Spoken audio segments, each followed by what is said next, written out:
Save box app തട്ടിപ്പിൽ ED വീണ്ടും തന്നെ ചോദ്യം ചെയ്യുമെന്നൊരു നുണപ്രചാരണമെന്ന് നടൻ ജയസൂര്യ 3 തവണ ചോദ്യം ചെയ്യാനായി സമൻസ് ലഭിച്ചിട്ടില്ല. പരസ്യവുമായി സമീപിക്കുമ്പോൾ തട്ടിപ്പുകാരാണെന്ന് ഊഹിക്കാൻ കഴിയില്ലെന്നും ജയസൂര്യ ഇൻസ്റ്റഗ്രാമിൽ കുറിച്ചു.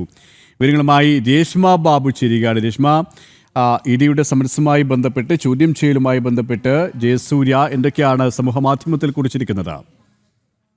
സുരേഷ്, 7-ാം തീയതി വീണ്ടും തന്നോട് ഹാജരാകാനായിട്ട് ഇഡി ആവശ്യപ്പെട്ട് സമൻസ് അയച്ചു എന്നുള്ള വാർത്തകൾ വരുന്നുണ്ട്. ഇത് വ്യാജ പ്രചരണം എന്നാണ് ഇൻസ്റ്റഗ്രാം പോസ്റ്റിലൂടെ ജയസൂര്യ പ്രതികരിച്ചിട്ടുള്ളത്.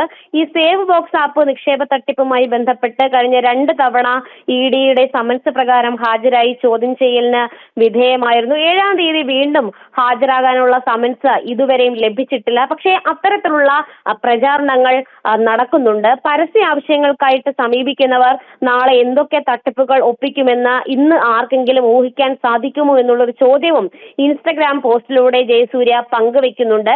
എല്ലാവിധ സാമ്പത്തിക ഇടപാടുകളും നിയമാനുസൃതമായിട്ട് തന്നെ നടത്തി കൃത്യമായിട്ട് നികുതി പൊതുഖജനാവിൽ അടയ്ക്കുന്ന ഒരു സാധാരണ പൗരൻ മാത്രമാണ് താനെന്നും നടൻ ഇൻസ്റ്റഗ്രാം പോസ്റ്റിൽ കുറിച്ചിട്ടുണ്ട്. സേവ് ബോക്സ് ആപ്പ് നിക്ഷേപ തട്ടിപ്പ് കേസിൽ 7-ാം തീയതി വീണ്ടും ഹാജരാവണമെന്ന് ആവശ്യപ്പെട്ട് നോട്ടീസ് നൽകിയെന്നായിരുന്നു ഇഡി വൃത്തങ്ങൾ അത്തരത്തിലൊരു സമൻസ് അയച്ചു എന്നുള്ളതായിരുന്നു നേരത്തെ പ്രചരിച്ച വാർത്ത. അതിനെതിരെയാണ് നടൻ ഇന്ന് ഇൻസ്റ്റഗ്രാമിലൂടെ ഒരു പ്രതികരണം നടത്തിയിരിക്കുന്നത്.